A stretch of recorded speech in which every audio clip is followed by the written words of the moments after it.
transformative experiences and transformative decisions are so important, right? It's a special class of decisions that are identity-defining decisions.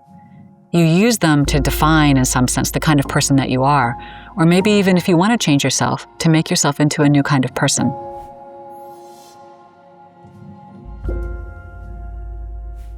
So one of the reasons why I think that this kind of decision didn't get enough attention in the past is because there is a sense in which you can just use testimony and data to solve the problem. If the thought is, well, I don't know if I want to become a parent, so the answer is to go and look up all of the data and testimony that's been collected in psychology and in economics and other fields. But what we really want to be able to do is to understand what we're doing when we do it. In other words, if I want to choose to become a parent, or I want to get divorced, or I want to go to war, or take your favorite transformative experience and decision that accompanies it, I want to understand what it means for me. I want to understand how I'm making the choice, why I'm making the choice, and to understand how I'm changing the way my life is now for a new way of living. And I don't get any of that information from the testimony. In a sense, all I get are the numbers. There are a lot of ways in which these decisions are really about identity. There's a way of thinking of someone's identity, not just strictly in terms of being the same person, but a little bit more loosely in terms of being the same kind of person. So I would say when you become a parent, or if you go to war, or even if you get divorced, that in many ways, even though you're strictly speaking the same person before and after that experience, you're not always the same kind of person. And so changing these sorts of essential things, these identity-defining aspects, they involve quite radical choices. I think it's really important to think about how a future self, in the way that I'm thinking about it after transformation, isn't just a changed or adapted self. It's a new self. You're a new kind of person in a certain way.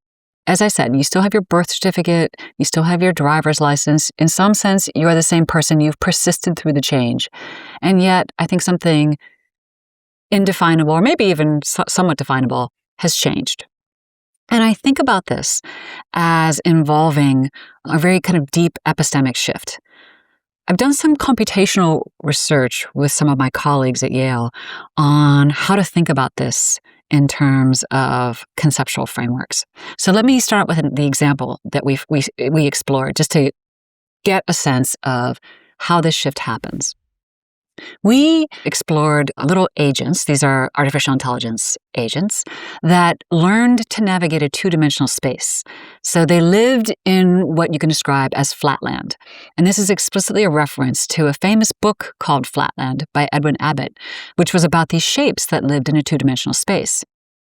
The shapes living in a two-dimensional space can only discover the shapes of other shapes by moving around them in a line. And so they can't go around like up or down. So they don't have a concept of volume. The story goes is one of the two-dimensional shapes is suddenly thrust into a three-dimensional reality and discovers like what it's like to see a cube or a sphere or other kinds of shapes in an entirely new way. So what we did was model this using little agents that we built to discover what happens when the agent moves from a two-dimensional space to a three-dimensional space and has an epistemic transformation. And what we found was that the concept of three-dimensional space erases the concept of two-dimensional space. So the three-dimensional concept basically replaces the two-dimensional concept. In the Flatland story, the little shape goes back to its two-dimensional world and it can't describe three-dimensional reality to any of the other shapes. So it gets ostracized and mistreated because none of the other shapes can understand it. Historically, this story became very famous when Einstein introduced his theory of relativity, because Einstein's theory can be thought of as introducing time as the fourth dimension. So the thought was Flatland explains how difficult it can be to grasp the possibility of having an additional dimension in reality. The way that I apply this to transformative experience is to think about the concept of conceptual revolution more generally. So here's a real historical example.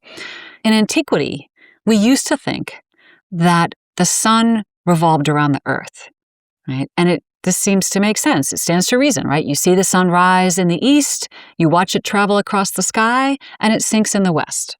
So obviously, the sun is rotating around the earth, unless you're a flatlander. But let's just assume that we're gonna accept that the earth is round. What Copernicus realized was, in fact, that in some sense the numbers lined up better if the Earth revolves around the sun. This doesn't change anything about the way that we experience the sun, down here on the surface of the Earth.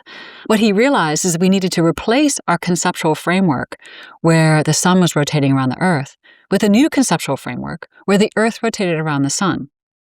This wasn't just a scientific revolution. It changed all kinds of deep cultural ideas. So it changed certain kinds of religious stories.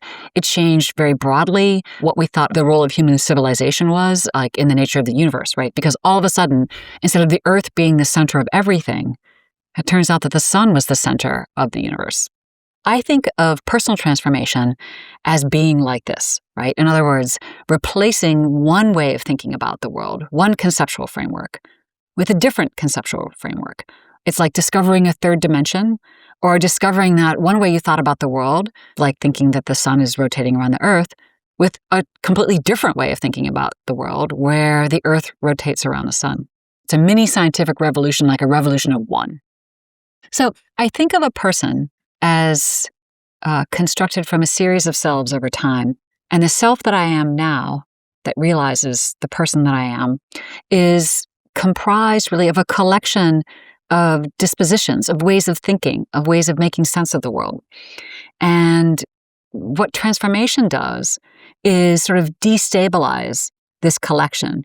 If you think of yourself as partly defined by, again, what you care about, how you judge things, how you make sense of the world, and how you make choices, and how you show who you are to other people by the choices that you make, then reconfiguring that is a way of reconfiguring your identity. And that's what I mean by like replacing the self that you are with a new self, even if you're the same person.